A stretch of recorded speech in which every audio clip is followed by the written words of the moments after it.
Bonjour à toutes et à tous et bienvenue dans ce premier numéro de Qu'est-ce qu'on lit ce soir? Et ce soir, on va lire Injustice, les dieux sont parmi nous.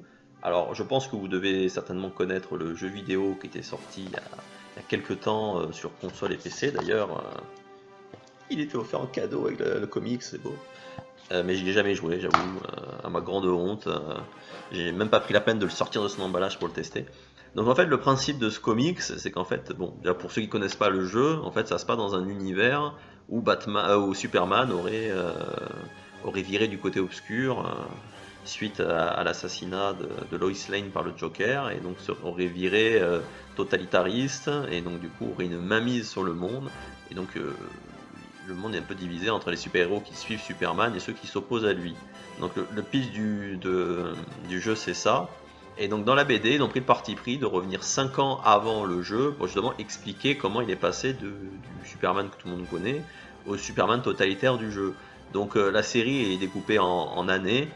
Vous aurez compris, hein. Chaque année c'est 12 ou 13, enfin 12 numéros plus un annual, donc pour représenter chaque mois de l'année.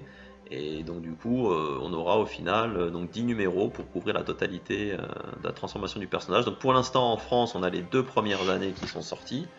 Avec ces 4 énormes pavés. Voilà, donc l'année 3 commence à partir de janvier.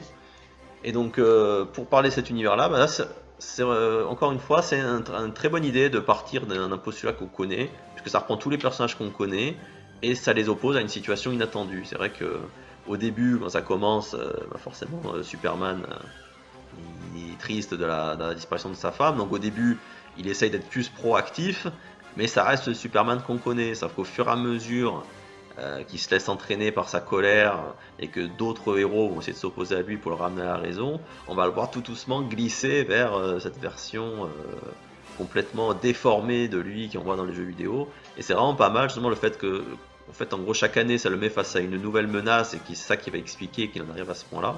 Vraiment pas mal, parce que l'année 1, donc ils sont plus ou moins opposés à Batman et quelques héros qui l'ont suivi.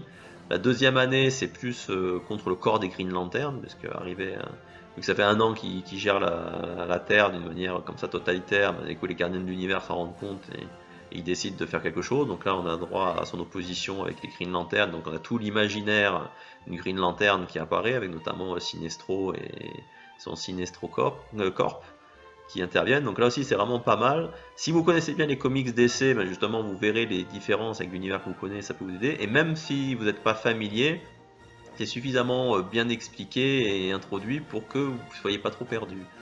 En plus, c'est vraiment rigolo de voir ceux qui vont le suivre, ceux qui vont essayer de ne pas le suivre comme super-héros, et des fois, c'est pas forcément si évident que ça. Des gens qu'on aurait pu penser qu'elle allait naturellement s'opposer à lui, ben, au final le suivent, et inversement. Donc vraiment très très agréable, une série, un univers alternatif qui là aussi prend des risques. Alors j'espère que sur le long terme ça va pas s'essouffler, parce que là on a 2 ans, il reste encore 3. Je sais que de ce que j'ai entendu à l'année 3, ça allait l'opposer un peu à l'univers magique, donc on va sûrement faire intervenir Constantine et d'autres personnages un peu mystiques de l'univers d'ici. Donc là aussi, est-ce que ça va passer? Et la saison 4, ce serait contre les dieux grecs, de ce que j'ai compris. Je sais pas l'année 5 qui va être la dernière où ça va nous mener, puisque là aux États-Unis, je crois que l'année 4 vient de se terminer. Donc faut espérer que sur le long terme ça tienne. En tout cas, au bout de 2 années, ça reste toujours aussi agréable, aussi sympathique à lire. Bon, le problème c'est que c'est une série qui à la base était publiée d'abord en ligne, avant d'être publiée en version reliée. Donc ça change, comme les séries comme c'est un peu long, ça change de dessinateur en cours de route. Et c'est vrai que des fois on peut avoir plus ou moins d'affinité avec le dessin de la personne du moment. Mais voilà, dans son ensemble, ça reste très propre. Je vais vous montrer un petit extrait. Alors, ça va être complètement au pif, hein, j'espère que ça va pas spoiler. Donc, vous voyez là, voilà, il y a des styles un peu très, très agréables. Voilà, donc franchement, je vous dis, au bout de 4 tomes, ça reste toujours agréable. Donc bon, je reviendrai peut-être dessus un peu plus tard, une fois qu'on aura les années 3 et 4 qui seront sortis, pour voir si je maintiens ma note sur le sujet. Mais en tout cas, pour l'instant, 2 ans après le début, c'est une série à laquelle je mets un 7,5, parce qu'elle est très très, très très sympa, bien écrit, bien dessiné, donc que demande le peuple. Voilà, bah écoutez, j'espère que ça vous a donné envie de découvrir Injustice. Un de ces 4, je me mettrai peut-être au jeu pour pouvoir vous faire à quoi on joue ce soir dessus. Mais en tout cas, pour l'instant, je vous laisse à votre lecture. N'hésitez pas à laisser vos commentaires si vous avez vu cette BD et si vous, par exemple, ne vous a pas plu. Et je vous dis à très bientôt pour un nouveau numéro de Qu'est-ce qu'on lit ce soir?